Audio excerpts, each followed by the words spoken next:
This one for Saturn. Ring on it. Committed to following Friday. I see me a pattern. Know how I feel, know what I peel when I see date by time, beeping alarm ringing. Sound. I woke up today. Sound. I woke up today. Sound. Let me up today. Sound. Ooh, level me out. Time to play, huh? I woke up today, ain't got no work, so I'ma play.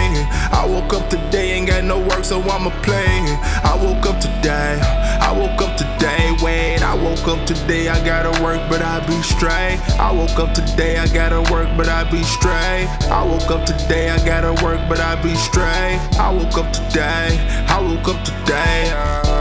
This one for Saturn, ring on it.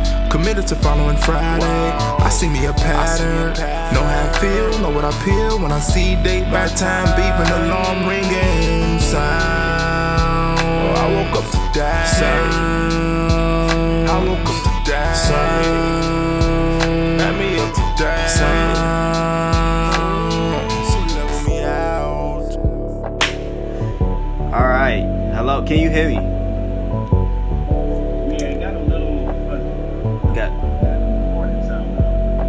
Yeah, that was but we good now though, right? Okay, yeah. Sometimes the internet jumps when you press the record button on everything, so it needs a moment to calibrate. Yeah. The quality of the audio changed a little bit, but yeah, I hope it ain't too much poop. You know what I'm saying? I hope it's. Oh, it's all good. It's all good. Okay, bet.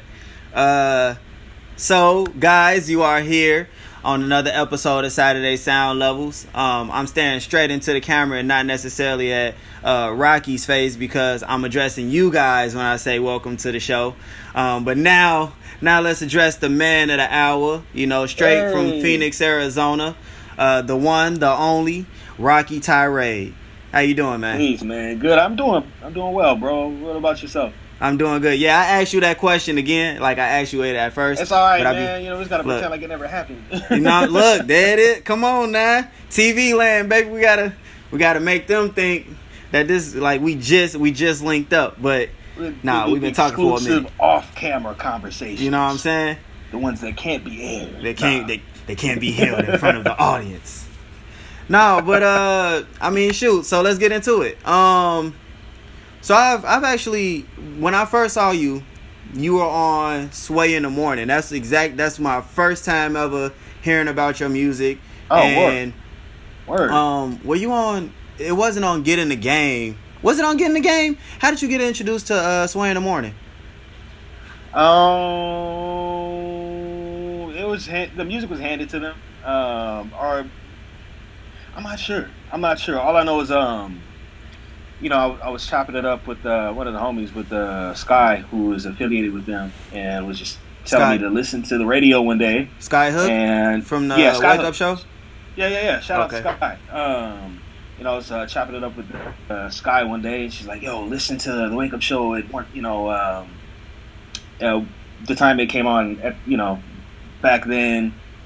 And I was anticipating some exclusive or whatever, and they played my music, and you know what? Man, let me tell you about exactly how the Wake Up Show Unplugged situation came to be. Okay, She'd actually told me that the show was going to be like this live performance and like kind of like this underground club sort of deal. Yeah. And was just telling me to, show up in L.A. and whoop-de-whoop and all of that. So bought the ticket, flew out to L.A., and, we all meet up in the Valley at this random spot, which is just supposed to be the meetup location, which is the studio, and then we'll just kind of roll out from there to the show. Yeah. So we go inside to kind of get ready and put everything together, and we enter through the exit. And going through like a little kitchen and everything, and then you go into this other room, and it looks like a recording studio. Yeah. And I look at the wall, it says Wake Up Show. I'm like, yo, and then Sway and Tech and Reb are there, and they're like, okay, so it's not a live show in front of all these people. We're doing a series called the Wake Up Show Unplugged, and what you're going to do right here is bar out with all of these talented musicians, Gilla's brothers and a young Anderson Pot. Yeah, he was playing the drums. yeah, we're just gonna see what happens. And so we just started jamming out. Like we're rapping. I'm looking at the plaques on the wall, and you see like Mos and M, and all these legendary moments, and you just realize that you're in the middle of something historic. And then it hits you at the end. They're like, yo, that dry run that you guys just did. Well, we taped it, and that's what we're gonna run. So if you messed up, just know. Yeah. If you messed up, I think like so it'd be like barred out, and then the second time around we finished. They're like, this is it. So I'm glad everything went according to plan, because it was a pretty dope moment, and it opened up a lot of doors for me and stuff like that. I'm very appreciative of Sway and Rev and Tech and of course Sky and all of that for kind of quarterbacking the situation, and allowing a young MC from Phoenix by way of California to do his thing. So. Oh yeah, because you're actually from California, but then you moved I'm all to over Phoenix. the place, man. Yeah, exactly. So I'm from Dago originally. Now I moved up to the LA area, Upper Valley, and then from there I went to Phoenix. And so I would consider myself a West Coast artist, but yeah, it was just dope to be amongst legends and people of that ilk. So, yeah, that's tight. So thinking of West Coast artists, I noticed that you do bounce around a lot. Like for example, in your, I think it's the young school music.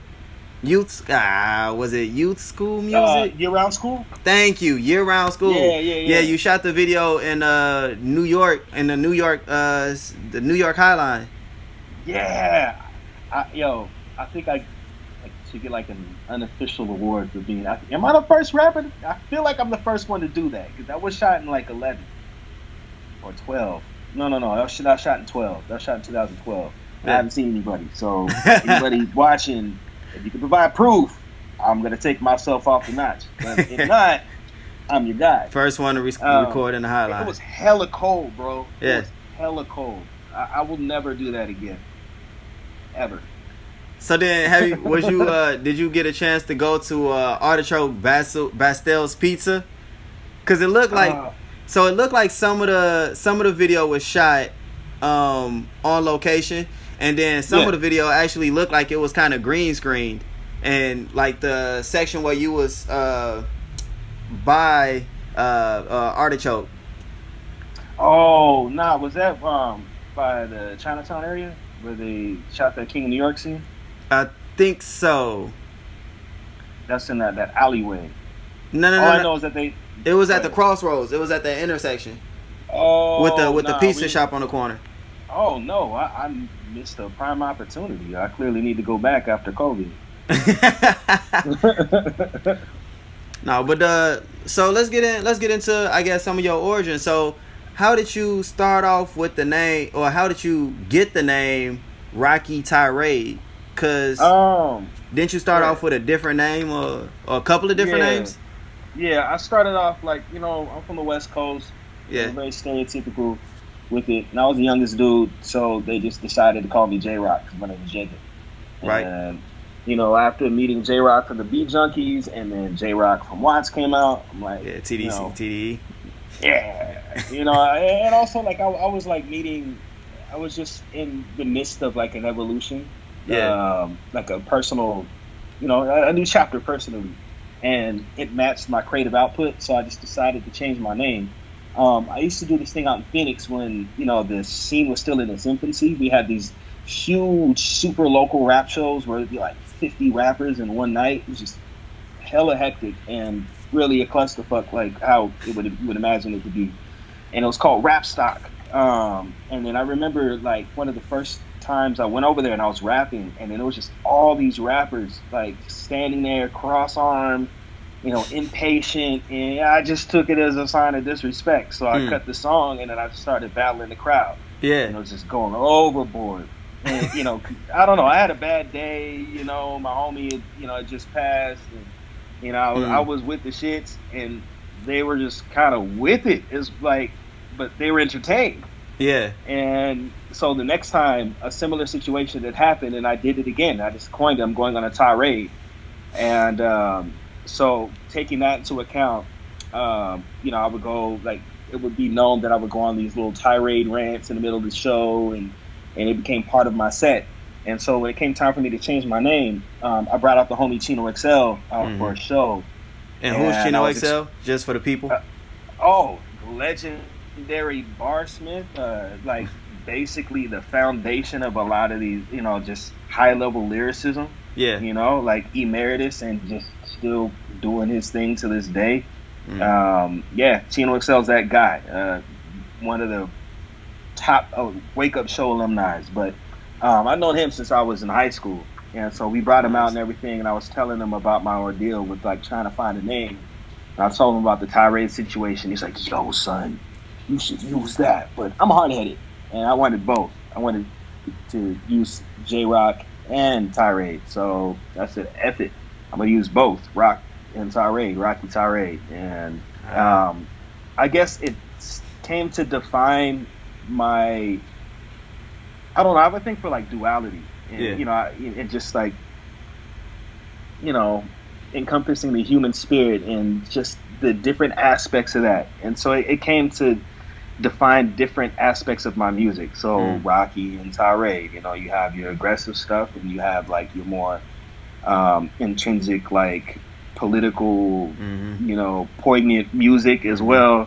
And, you know, so I feel like it just encompassed all of that. So thinking about the duality and things of that nature, like your one of your more recent, I should say, projects, Dichotomy, is that kind of the thought process that came with the project Dichotomy? Or how did the project Dichotomy come to exist? Unintentionally, like I just found, again, like I was just creating like polarizing music, and then it still meshed together. And you know, I aptly titled it the Dichotomy of RoQy TyRaiD. So then, okay, so because I notice a lot of your music is very politically charged, like you said. Like a lot of your music usually has a lot of substance. Oh, go ahead. I'm sorry. Thank you. No. Go ahead. I was just saying, totally unintentionally. Really? So yeah, you just fall upon, like, you know, basically giving these messages to people. A lot of time is because I think hashtag BLM. You think Idiot Box. You think man. A lot of your music has that observation, like you observe the world, and then basically on the track you're just giving your observations, and your observations are usually very astute, you know. Thank you. Yeah, they're very astute. So you're saying that none of that is really intentional? Like, I mean, aside from maybe my bad, hold on. Aside from maybe like hashtag BLM, you know, like that was right on the eve of like Alton or Eric Garner. I mean, there's been so many, but I was, you know, I just felt compelled to do something. Yeah. Utilize my platform, but also it was just ranting. I remember like getting that news, and then I just sat in my bed for like an hour or two and just like kind of ranted in my head and kind of came up with it, you know. But, you know, it's unfortunate. It's unfortunate that we have the ability to speak about the subject matter, because it means it still is prevalent in society. But yeah, I guess it finds its way into my music. You know, I was born the same day as Malcolm X, and I feel like it would be remiss of me to not like at least somewhat following in the footsteps of people who literally died for you know, the progression of Black people is you know, like collectively.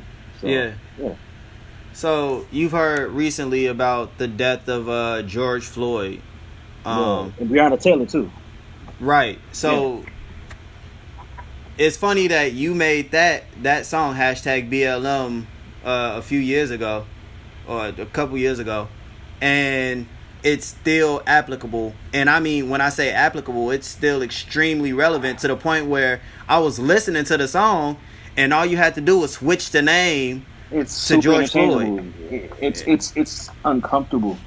Yeah. It's uncomfortable. Like, even, I guess, to sidetrack, No, go just for it. watching the same phrases, like "I can't breathe," just to be recycled back into a similar scenario. Like, what? That was like 4 years ago, bro. Like, it's insane. It's tiring. It's tiring. But yeah, I really wish that it was just some, just timepiece. It no longer held any relevant factor in today's day and age. Yeah. But it is what it is. So we just have to utilize all the tools that we have at our disposal to bring awareness to these sort of scenarios. So, and I asked this question to a few people. So, how do you suggest we go beyond just bringing attention to these subjects? Like, how do we start to make progress, or how do you think we can make progress with handling these types of situations, or eradicating these types of situations, I should say, where we have police brutality, where we have these blatant displays of racism and things of that nature? Or what do you think is the cause? Just the lawmakers not holding themselves accountable. People are upset at Trump because of what he does in office, but they don't realize his legacy lies in his appointees. So we can't get mad at cops. Obviously we can get mad at cops. But they are pawns. They're merely pawns. They protect and serve the agenda that they are given. And until we confront the lawmakers that are putting this in action and perpetuating, systemic racism and prejudice, we're going to keep going around in circles. Like songs like BLM, hashtag BLM, and other observations of the political climate that we're in. It's just going to be more interchangeable scenarios.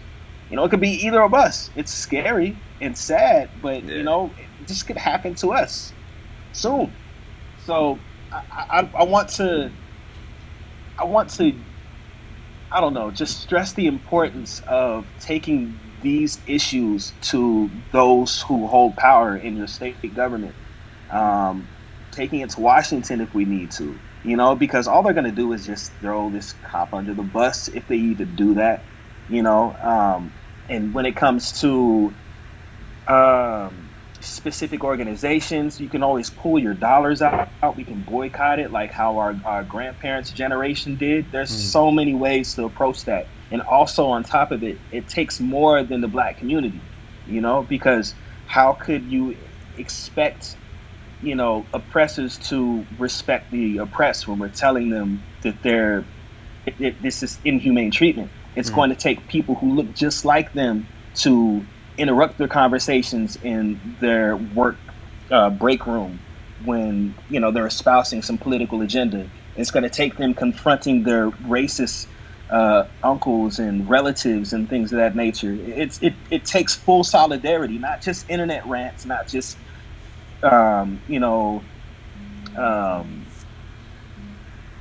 lamenting on like selfies and IG lives and stuff like that. It takes real proactivity. It's bigger than music. It's bigger than a post. Like, we have to physically make and enact change. So, I guess kind of, switching the subject, and I totally agree, by the way. I totally agree. Like, I've had this conversation with a few different people, and I hear a few different answers to this exact same question, which are, to me, all valid answers. I feel like, this is something that is way bigger. This is a way bigger problem to solve, and it's going to take multiple remedies in order to cure this illness. Like, I think for sure it's going to take way more than just one single method to cure this. I think we have some. No, I'm here. I'm here. Okay. Okay. But yeah, I think it's gonna take more than just one thing in order for this problem to be solved. But the awareness helps. I totally agree. The awareness definitely helps, but I feel like it's gonna take way more. And I can say that 1,000 times and 1,000 times. I mean, like, people try to knock like protesting and things of that nature, but that's just one aspect of it. You know, we're expressing it and bringing people to that subject matter. That look, this is why we're upset. But it's you take it outside of the protests, take it outside of the music, and take it outside of the post. Like you said, there's multiple avenues and tools that we could utilize, and they all have to be utilized concurrently. So yeah. So now I guess moving on, back actually to rap, which is to me this subject in hip hop and rap as a subset of hip hop actually still balances. And it, funny enough, all of these things speak of you and your music and the responsibility that MCs or artists have whenever they are bringing their music or bringing their art to the public. How much responsibility do you feel like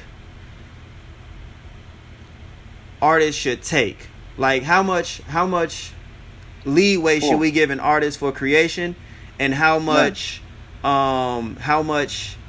responsibility should they hold themselves to, or how much accountability should they hold themselves to when making music?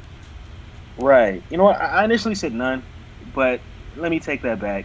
It depends on how you look at it, because there's certain elements and things that are clearly just forms of expression, and that's understood. Especially when you make music that's catered to specific crowds. But it's just when certain elements are just overly glamorized and romanticized. That's when it becomes problematic. When people who curate this type, certain elements are saying that they're not role models. That's a lie. Like somebody's looking up to you. Like just coming up in Phoenix, being one of the few artists on the radio at a specific point in time. It was, even though it was like a specialty segment, I didn't figure anybody was listening. Fast forward like 6 or something years, like some of these new artists that are coming up in the scene out here are like, RoQy, we listened to you. We used to battle, and we seen you on like a Wake Up show, and followed all your adventures, and you never know who's looking up to you. So you can't say that you are not a role model because you try to abstain from being one. You really have no choice. If you're in the spotlight, somebody's taking notes. So you can't necessarily be lenient when somebody says some racist nonsense or some prejudice or sexist or homophobic nonsense. You can't just write an apology letter or get on IG Live. You have to take yourself to task and allow the public to take you to task. You can't run behind, well, I didn't accept that responsibility. That's BS. It comes with the territory. So thinking of, you inspiring people, through your music, who are some of the people that inspired you? Like when you were coming up in the rap game? When you were just growing up? Like when I was growing up, man, all sorts of elements. I mean, I can say, like Black Star and Common and J Live, especially J Live. I wanted to be an MC, and Them That's Not is one of the most influential songs because it just detailed like real scenarios and how you can just get jerked and have your whole life thrown away, and oddly enough, it ended up becoming really good friends with J Live, so shout out to him. But like even down to like street elements and things of that nature, like I was very much an influential or easily influenced, youth, just like all the other, youngins that are listening to music. So if it was out and it was dope, I digested it, and I may have applied that to my life, man. So from Snoop to Mos Def. That works. No, Black Star actually, one of their songs, breathe in, some of the bring out, man, some of the trace the skyline. I was listening to that song, man. You talking about back to back to back to back, and then I finally was able to listen to the album, and I, like played that through for a little bit, like straight. So Yeah. Knowledge Yourself. KOS by Black Star is one of the most influential songs from him. Like, you know, that was when I was like a youngin'. I was certain street elements and things that I had no business trying to attach myself to. You know, it was calling, and you know, I always had that type of music to fall back on to kind of balance things out. And I feel like it was beneficial to have that around at the time. Also, Little Brother. I have to say Little Brother, not even just rap-wise. But if it weren't for Little Brother, there's a huge chance I wouldn't be the type of artist that I am, subject-wise. You know, they're everyday people, everyday brothers. And it meant a lot to see that. And so that's funny enough that you say Little Brother, because I hear Little Brother in the way that you rap. You have the comedic elements. You have the You have the look. You have the comedic elements. You have the everyday rap. Like literally, what was it? Oh my gosh, I forgot the name of the song. It was on Dichotomy. It was like three words and 3 beats. Oh, application, dedication, discipline. There you go. That really happened too. All of that literally happened, like bar for bar. Like, for real. Crappy job too. Cause like it sounds like an everyday situation, and Little Brother is good for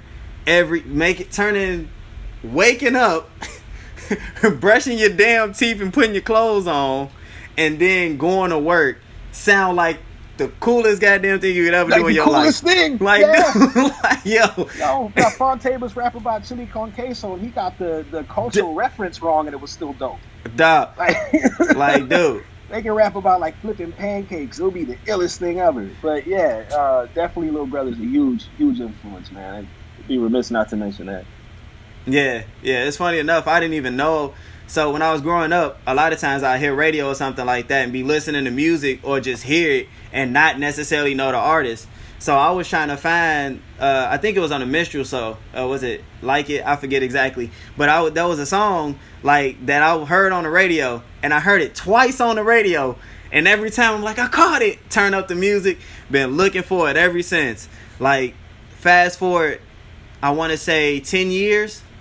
My guy from work, my teacher, my Muay Thai instructor, actually. Shout out Derwin Fletcher. Shout out D, Crew D. Yeah, so I D Cop.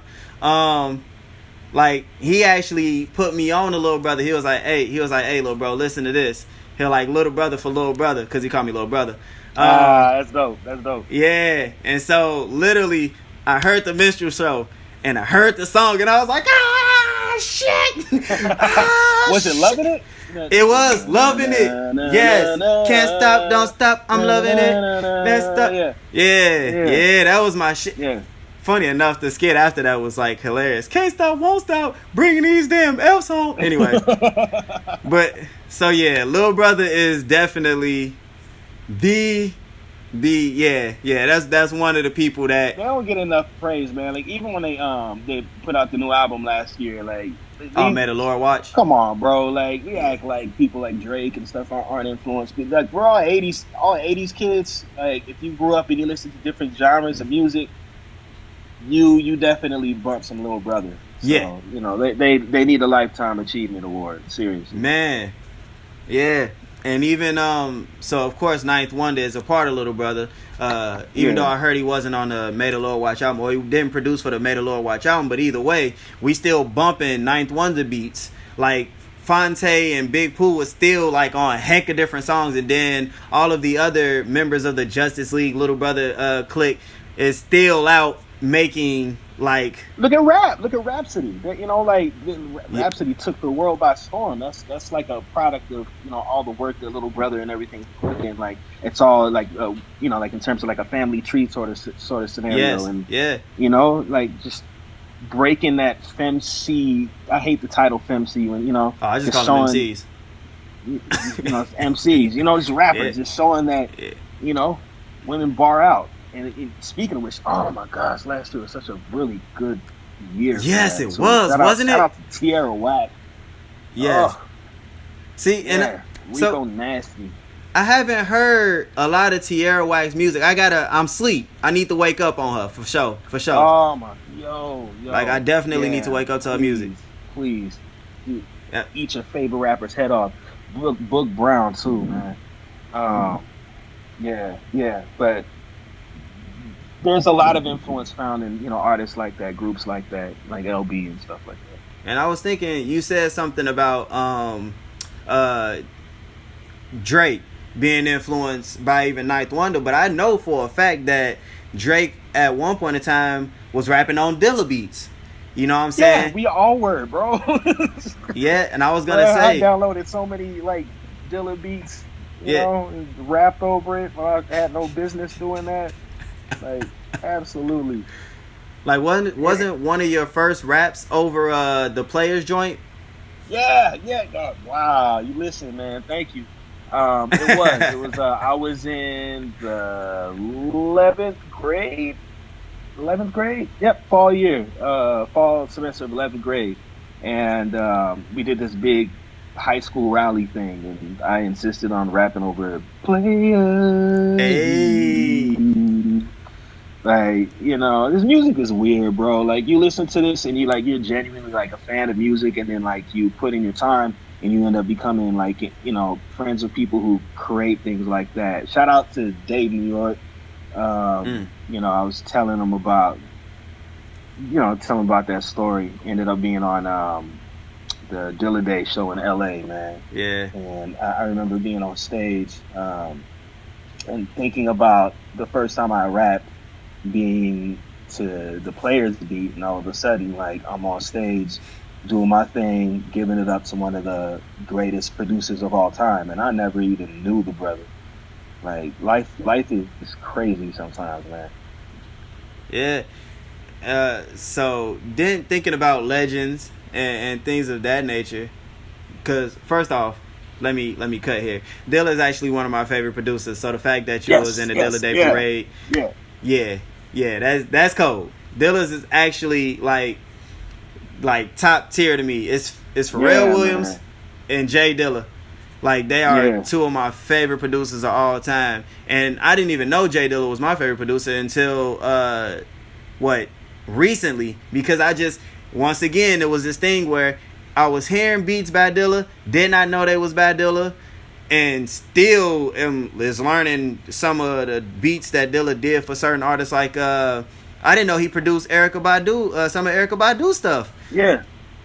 Yeah, I'm a huge Busta Rhymes fan, and that's kind of how I got in the gate with that. And I started reading notes, and then, you know, reading the similarities and like the notes and things of that nature. Yeah. You know, of course, Slum Village, and then kind of piecing it together that JD guy is like the producer of all of this. Like, my head blew up, man. So yeah, heard he actually powerful. I was gonna say, I heard he actually tried to, or not even tried to, but he actually rapped on a few of the cuts for Slum Village. So of course, man. Yo, Dilla had bars, and like his whole structure of like, you know, like approaching MCing is just, it's like insane. Like, you know, everybody mentions it, but Thelonious is probably one of his illest bars ever. You know, numbers look crooked like King Kong shook it. You know, like yeah. He was great. He was great, man. So yeah, I was gonna say, I definitely, once again, so in your earlier work, because I haven't heard all of your earlier stuff, but in some of your earlier work, I hear that Elzai, Slum Village, and funny enough, in some of your later work, when I'm listening to your Dichotomy album, I actually hear some Eminem undertones, a little bit of like King Crooked type undertones when you get to the real intricate wordplay, and how you really go crazy with the syllables and the syllabic rhyme schemes and things of that nature. And I haven't really gotten a chance to really dissect, because it's a lot. Like, you put a lot into one bar, so it's kind of hard to dissect. But that's the thing. That's the feeling that I get with when I listen to King Crooked, or when I listen to Eminem, especially when they get the chopping, like when they get the twisting. Yeah, man. Like, you know, it's like that gobstopper flow. Like, there's so many things that you can catch the first, second, third time. Yeah. You know, like, you know, if you're just going for like maybe the vibe, or you're going for literally what I said on a surface level, if you're like piecing the syllables together and like from like a mathematics standpoint. Again, I don't really try to do it. It just kind of happens. But you know, I'm a fan of it. I'm a fan like of that form of writing. You know, I do end up relying on that a lot. But yeah, you know, it's just literary art. You know, it's just literary art over a beat. Yeah. So you know, like some of y'all ask why I'm aloof, really don't have a lot to lose. Cynical, answer I'm grown. Stuff like that. Go ahead now. Go ahead now. She go. But some of y'all ask why I'm aloof, really don't have a lot to lose. Cynical, ask why I'm Yeah. You know. Anyways. Listen to it. What it's called. Go listen to it. Someone else knows it better. I mean, you know, if you gonna get to us, man. We here.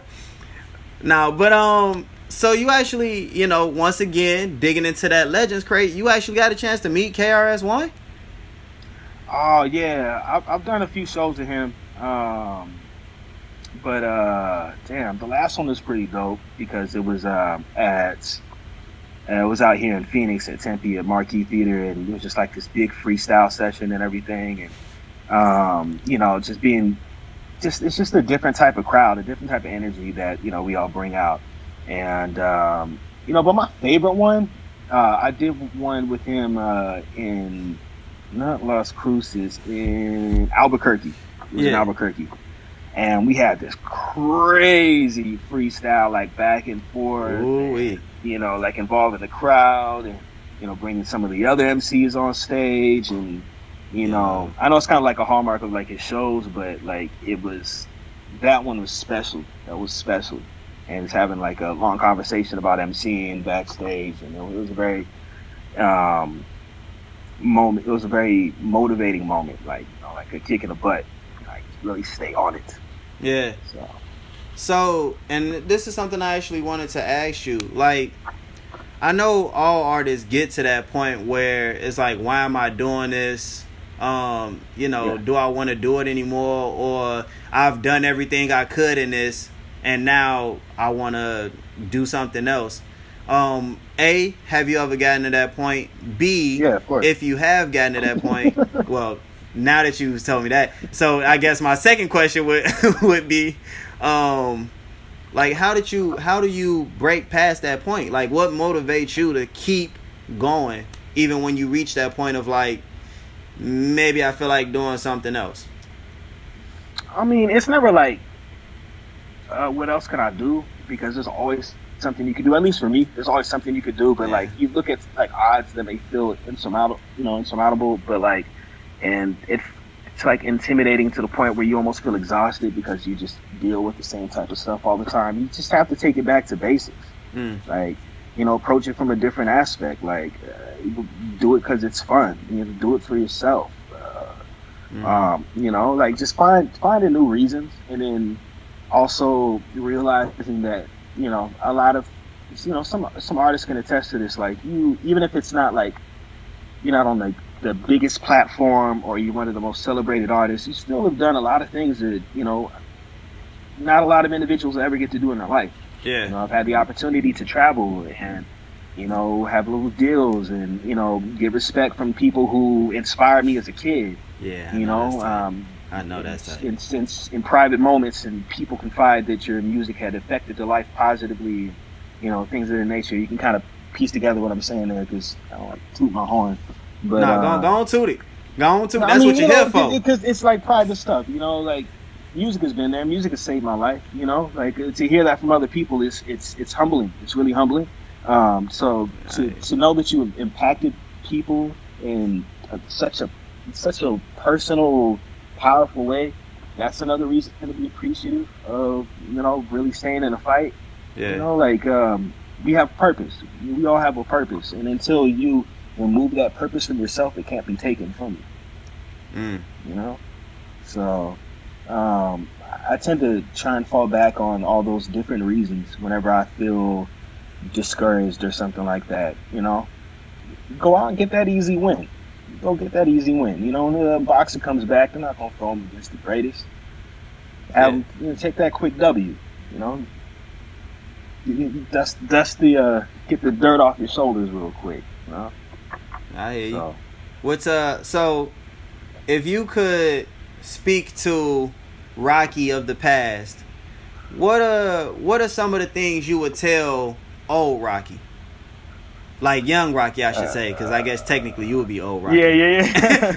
Yeah. Don't be such a perfectionist. Just put it out.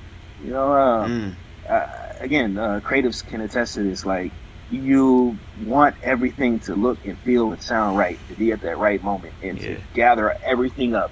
Just let them fly, man. Especially with this last run. People who've been around for years and approaching a decade have been like, when certain publications are like, yo, RoQy is this new artist, and some person will kind of accidentally age check me and be like, no, I'm a day one. He's been around since 2011 or 2012 or 2010, or he just hasn't put out a lot of music, and you're like, crap, they have a point. So being less of a boutique artist and just kind of letting them fly. But then again, I'm also appreciative of the story that I have, man. It's given me the opportunity to really sharpen my sword as opposed to just going in there and probably getting lost in the numbers, building a craft to, the point of respect from people on a general level is pretty ill. So I'm also appreciative of that, effect. And so, like, what are some slow cooking? You said soul cooking. That sounds good. Yeah. Sound like soul food. Yeah, man. Soul cooking is slow cooking, man. And I've been on the back burner, and it's given time for that certain flavor to marinate. So. Soul cooking is slow cooking. Now you have a record label, do you not? Can you speak on that a little bit? Yeah. It's just this little situation I put together. It's called decided to LLC it together, and just create something that we're able to use to not only just put my music out, but different ventures and things of that nature. Unofficially taking artists under the wing and just genuinely kind of providing guidance, because I didn't necessarily have that as an artist. And whether or not I incorporate that to the label, it's not necessarily 50-50. It looks like we're going in that direction, but things are great thus far, man. And 2020, with all its nonsense, has also provided a lot of opportunity. For myself and some of the homies around. So what are some of the things that you would caution a newcomer into the business of hip-hop, or the business of rap, I should say? What would you caution them to do or not to do upon entry? It's just relationship based, man. Like, you can be really dope, but it's very Mean Girls-ish. And you need to always remember that relationships trump skills, And also, I fortunately have never experienced this. I mean, maybe now and then you may like assess your own career, but the next person's success isn't the reason why you're at where you're at. So if you find yourself looking to compare, you haven't done enough to compare in the mirror and challenge yourself to be better as the artist that you are currently. But yeah, definitely go back to relationship stuff, man. I speak to artists who are introverts like myself. It's finding that way to like kind of break social ground is really important, man. It's imperative. Like, you can't go into this solo. It's such an uphill battle unless you have good ones on your team and you have that great reputation that comes with it. So, man, so how did you? So it's more important than money, man. It's more important than money. I've seen people turn down money because the reputation that preceded that individual wasn't great. Reputation is bigger than money. Bigger than money, man. Like, so, shit, that was good. I forgot my damn question. Damn, that was good. Reputation bigger than money. And I agree with that wholeheartedly, honestly. Like, man, a lot of people sell their souls, man. And you hear about it all the time. Even thinking about that. And do you believe that, because I've noticed that whenever I see someone doing really great, like when it comes to certain, I say a black artist for the most part. When I see a black artist doing really great, and I say Doja Cat has her situation, Jay-Z, Bill Cosby, Michael Jackson, R. Kelly, I noticed that when black artists do really great, something very outstanding, Tierra Whack, like whenever I'm sorry, not Tierra Whack, but Lizzo. When a black artist do something very great, it seems like shortly afterwards, or not too long afterwards, even Obama, their legacy is being reversed. Is that something that you notice?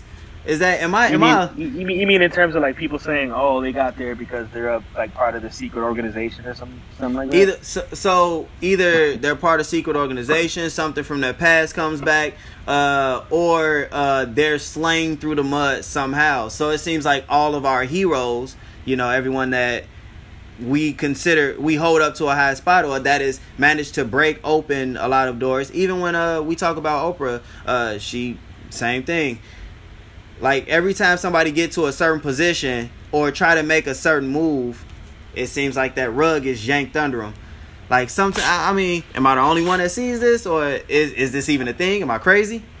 I mean, I guess it's circumstantial because you have some people who may have skeletons in their closet, or they may not have conducted themselves they've conducted themselves in unsavory ways, and someone kind of has that card up their sleeve and decides now is when they're canceled, or like even the one with the one specific artist with the racist stuff, without going into it, I suppose, but like. Everything on the internet can be saved and archived. You know what I'm saying?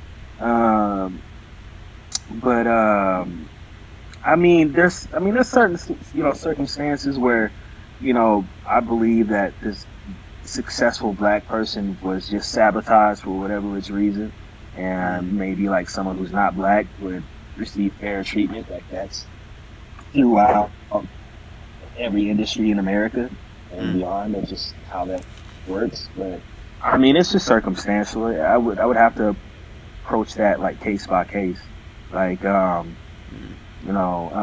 if you name someone, like with Obama, like presidents have, like it's obviously you have to appease to various groups and things of that nature, and sometimes you have to take it on the chin in terms of like certain policies and that are not necessarily beneficial to your agenda. So, with Obama, something as simple as wearing a different tuxedo can be deemed as offensive, or forgetting to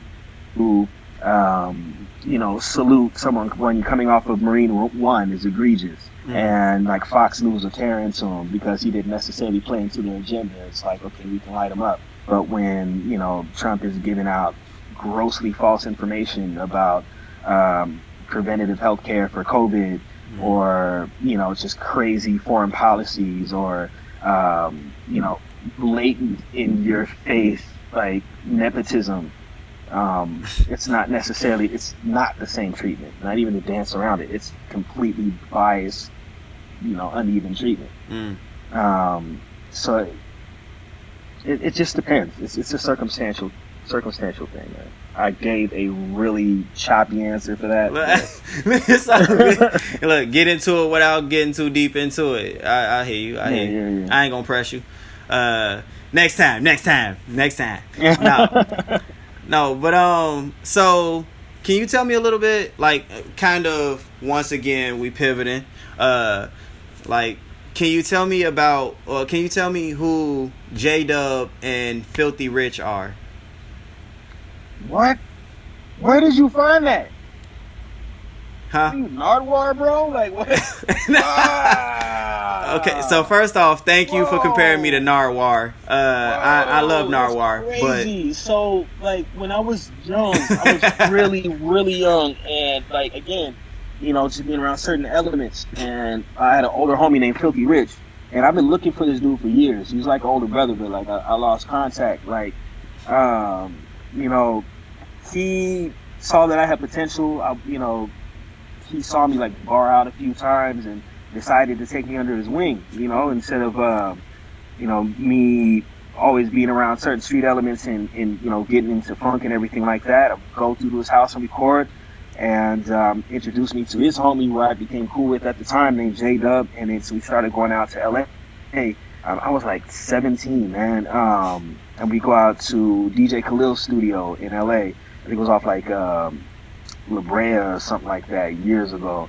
And, you know, just had me in the booth rapping, and, you know, I was just trying to sharpen my skills and find a way to introduce me to the LA scene before I ended up in Phoenix.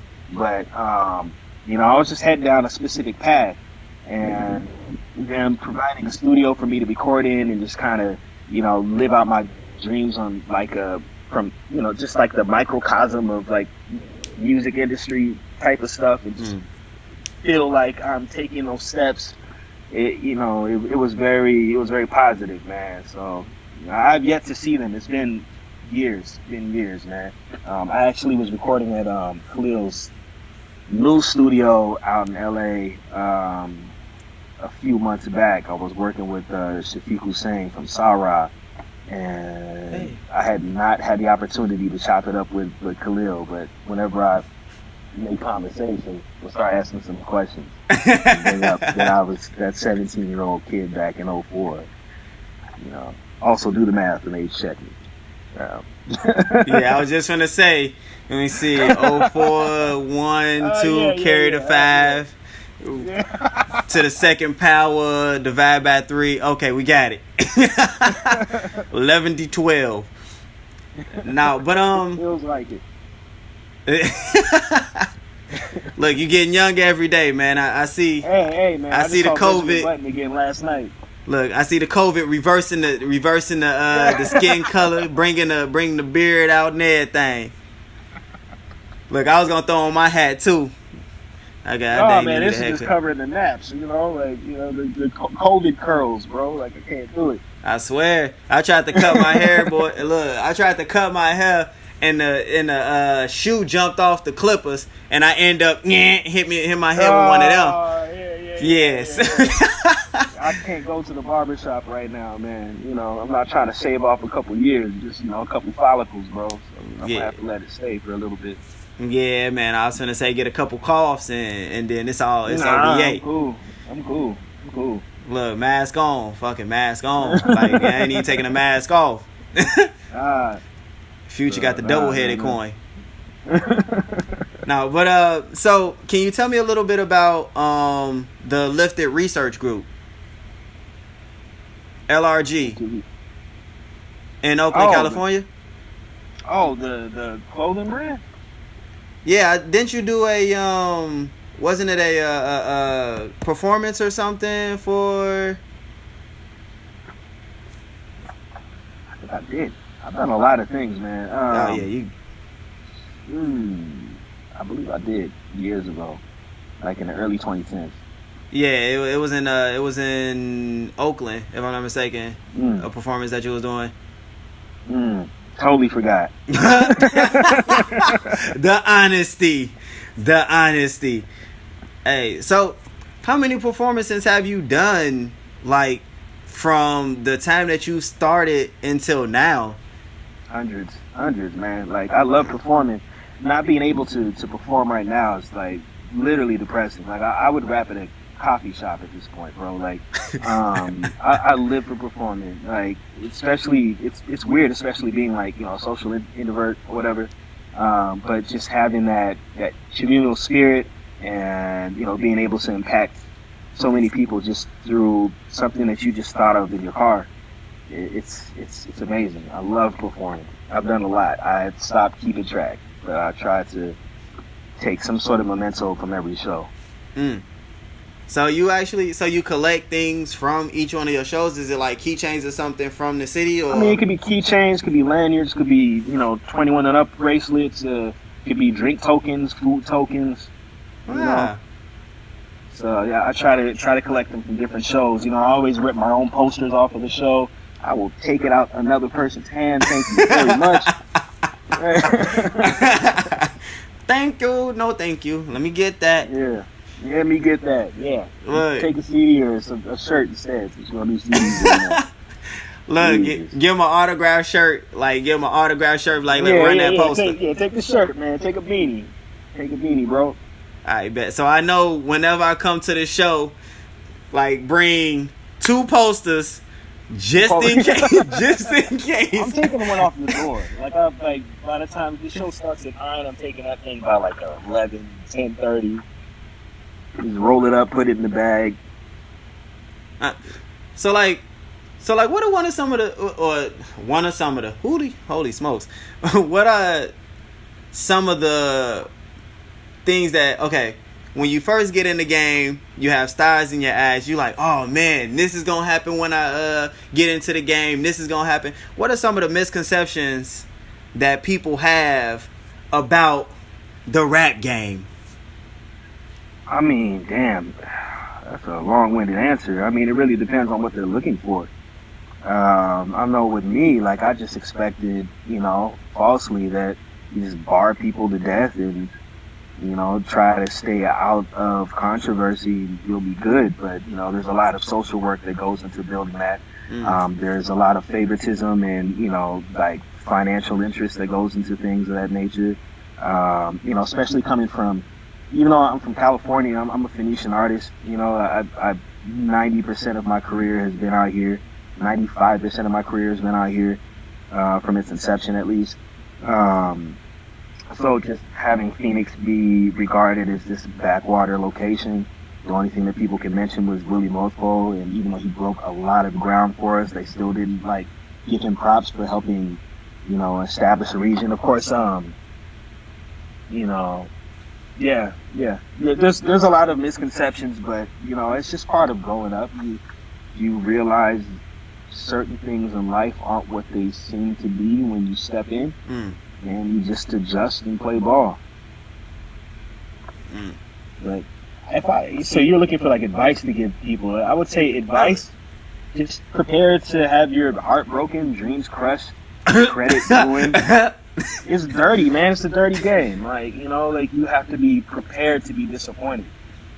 Real talk. Hey, okay. If you love it more than that, if you are crazy enough to endure it, then you might be able to make some traction. And even though I've been almost fringe indie, one thing that I could say is I've always kept it forward motion, man. You have to almost just be fanatically drawn towards the process. All right, so wrapping up, a couple more questions. Actually, so there's a couple of things I want to ask you. First, I want to ask you about what does hip hop mean to you? It's a life, man. It's I would say it's an experience, but it's bigger than that. I would say it's a culture, but it's bigger than that. I would say it's a religion, but it's bigger than that. It's hard to define it, man. It's inseparably tied to the black culture. It's almost one and the same, as specifically youth, black youth culture. But as it ages, that changes as well. But it's also this universal element that's palatable to people of different walks of life. So it's hard for me to just break down exactly what it is to me outside of one of the most important things. You could say it's music, you could say it's a specific aesthetic, or it's a specific way that you came up. But I would say that if you are adopting or being adopted into the culture, it's something you can't pick apart. You gotta co-opt the whole experience. You can't just take this one element of it because you relate to that the most. You have to fully immerse yourself in it and its architects. So I look at hip hop as part of the black experience in America, and also as a gift to people in different walks of life that can, find something they relate and appreciate about it. And it's funny because I recently interviewed Afro. All Flows Reach Out. Yeah, and talented brother right there. Yeah, I know. Like, yeah, he cold. He cold. Like, I had the honor of being able to interview him, and I noticed that actually both you and he worked with 60 East. Can you talk about that a little bit? I was just posting about him the other day, man. Yeah, Al Joey, that's my brother. That's my brother, bro. Like, you think we have the same parents or something? I've known him since, like, about 2004 or something like that. Like, we were from the same group. We were part of this group called Takeover ENT when he used to go by Roach. And then we went by Onyx. I went by J-Rock. We had Roach and our Onyx, brother in the group called Space Ghost. We had Saint One. We had DJ. Really brother.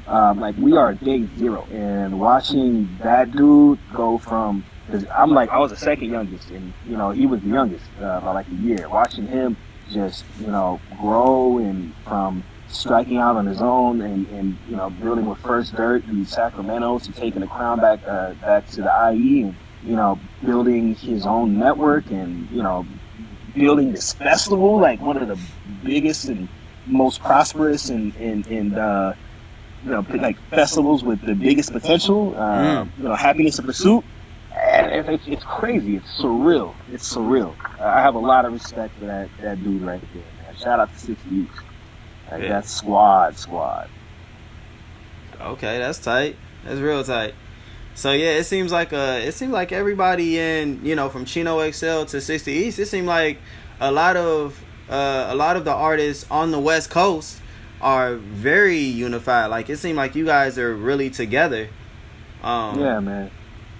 Yeah, it's crazy because, like, you look at like the Golden Era generation and stuff like that, or I guess the 90s, mid to late 90s and early 2000s generation of like NYC hip hop and like Jay and Big and Bus and all of them. They kind of like went to school and kind of knew each other. There's kind of that element in hip hop out west, and I didn't realize the older generation had that as well. But with what we bring to the table, a lot of us are just personally connected and have our own organic, separate stories, and it just so happens that we all know each other and we're all boxing up in our own ways. That's what's up. We kind of congratulate each other on our paths. Like, like 60 has his own thing, I have my own thing. Like, we come from the same dojo. Yeah. So, we both know the art of the Kamehameha. So, and that's something that I actually wanted you to touch on, because and a lot of times from the outside looking in, it may seem one way, but from the inside looking around, you may see something totally different. So even come to Gary, Indiana, from some people within the city, some artists within the city, you'll hear there's no unity, people pull you down. I just talked recently to a few artists, Marco Uno, the Little People, and a few other artists that are in the city, that are from the city, and they say that, like, man, I've never received more love and support from everybody in my city than I have here. So, like I said, within the city you see something, outside of the city you see another thing. So I always like to ask people about how unified is the front within their city. You know what I'm saying? It's great right now, man. It's growing so fast. Some of these people just kind of growing and kind of forget the structure of things. It's great. It's a sign of productivity. When I first came out here, there was not a lot. We did have a lot of. We had some trailblazers that really showed us the way. Some Mandalorian stuff. We had my man iRock and Poker Face, and what I'm saying.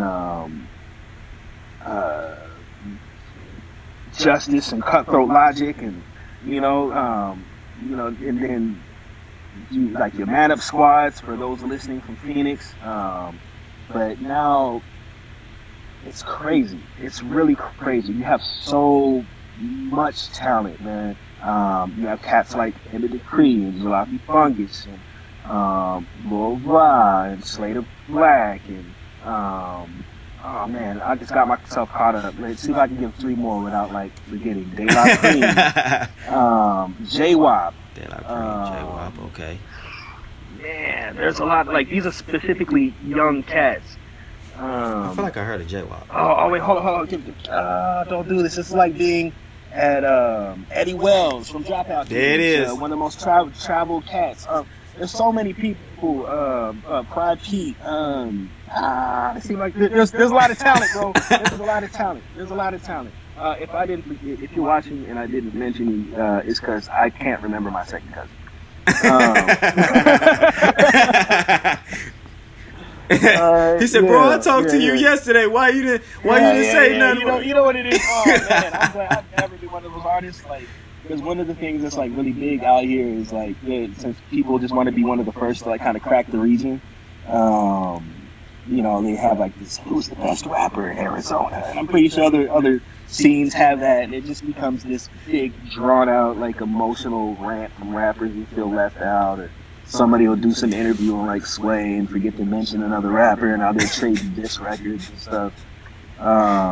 But so those are like the young cats, man. Then of course you have people who have already, kind of broken into the scene, and bigger artists, our biggest artists like Megaran and Futuristic, you know what I'm saying? Yeah. There's a lot of talent from different generations and sub-generations and things of that nature. And I honestly feel that we got next. We've been saying it for a minute because everyone else says it, but if you look at a lot of these blogs and tastemaker sites and playlists, there's a lot of us that are on there right now, man. So it's an honor to know that I'm one of those day oneers, and having apparently helped inspire some of these new artists, and also being there in the front line with them. Not being one of the old heads like, I'll put you on. It's good to be out there with the legitimate youngins in Arizona and making it happen, man. And also, I got to do it like Tucson, like with Cash Lansky and Marley B and Woodrow, and you know what I'm saying? There's a lot of dope artists in Arizona, like in general. I can't just name Phoenix.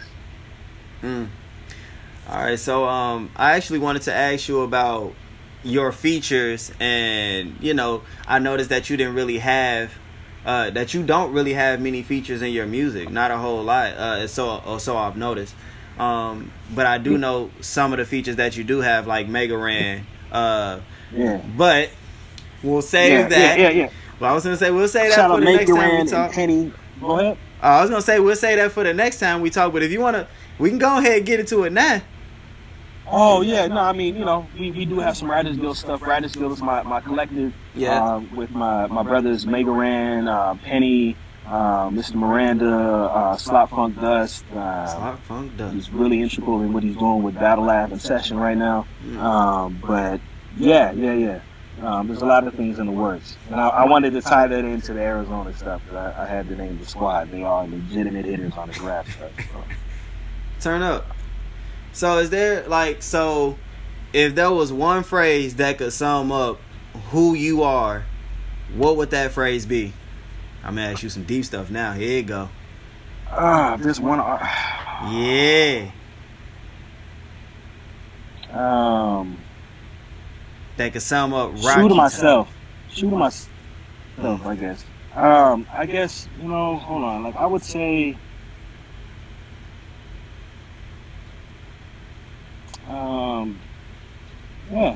it sounds cliche, but just original.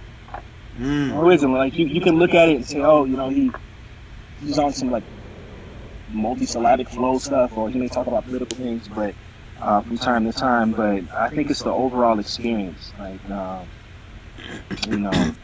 think it's the overall experience that brings me to that answer. I fortunately have yet to find something that is remotely similar to it. So, and hopefully people can agree. No, I definitely agree. Like, listening to some of your music, I'm definitely like I'll say this: the reason I say that some of your stuff sounds like Little Brother is because Little Brother made their lives very artistic, and they put it together so well and made it sound so good. You know what I'm saying? And that was their lives. The reason that I say I hear Little Brother in you, or I wouldn't say you sound like him, but the reason I hear Little Brother in you is because you do a lot of the same things. Your observations of life, you know what I'm saying? Your journey and experiences are in your music. I can hear that. You know what I'm saying? Like I said, I've been following you ever since Sway, and I've been listening in. Yeah, man. Yeah, I guess, like, you know, I always felt like I never fit into any specific box. I'm not like a street dude. I'm not like overly nerdy. You know, I'm not hella club heavy. I'm not super political. I'm just the average dude. And, you know, I guess that's also why I related to Little Brother, and I appreciate what they do because, you know, they just represented that. And they, along with other groups and stuff like that, but specifically them, have made just being yourself acceptable. Mm-hmm. So I strive to just be myself, man, and be it my aspect, my history, my personal history. You know, I feel like it's also, even though I haven't collaborated with a lot of artists up to date, it has allowed me to, you know, venture and just to travel to different areas, you know, build relationships with specific artists, you know, find my way in different neighborhoods and, you know, across the globe, just based off that. So, you know, I feel like that comes out in my music. That's what's up. All right, well, there's another. Okay, well. Go ahead. So, I've heard that you was called Ping at the Arizona Mills Mall. I was called what? You was called Ping at the Arizona Mills Mall. Peeing outside at the Arizona Mills Mall. I don't even remember that. What? Yeah, it was. Yeah, I used to sell a lot of CDs. Like, I sold, there's this record, I kind of gave it away, but I have a record where I kind of talk about my history that I just worked on. And it's pretty dope. Exclusive. But, I used to sell CDs all throughout Phoenix with my dude Checking Traps. When I first came out here, like thousands and thousands of them. And I would be at all the malls, all the gas stations, parking lots. I literally sold out of cars on the freeway. Like, I was just really heavy, you know, so there's a lot of mishaps and young dude moments and things of that nature. So, you know, but those were golden times, man. That was when I was completely green-eared and wide-eyed and just looking to whatever was next over the horizon and, you know, music for me. All right, thank you very much for taking time out of your day, man, to talk to me. That was, like, I enjoyed. Thank you for referencing, my man Filthy Rich and J Dub. I'm looking for Filthy Rich, man. Everybody knows who Richard Stewart is. I am looking for him. But yeah, thank you. All right. Thank you very much, man. No problem. Thank you, and you have a nice one. Thank you, man. TheCultureIsBack.com, please. Hey, at RoQy Q, at RoQy TyRaiD. Yeah, go on plug. We're going to do the plugs, man. So, do the plugs. It's RoQy TyRaiD, RoQy TyRaiD, TheCultureIsBack.com. My most recent work was Outbreak with DJ Green Lantern. DJ Green Lantern, y'all can check that. Most recent video is Rectified. It's this crazy Book of Eli inspired music video. It's like a short film. Crazy visuals from that project. I have a lot of things come around the corner. Stockpiling a lot of stuff, but not holding on to it. So stick by. Add me on your socials and your playlist, because very, very, very, very soon some very big announcements. Ooh-wee. All right, hopefully, I can get you back here. We can talk a little bit about some of the big announcements. I don't mind talking to you, man. Yeah. Of course, man. I'd love to get back here. So thank you. All right, be easy, man. All right, man. Stay safe. Already. Yup.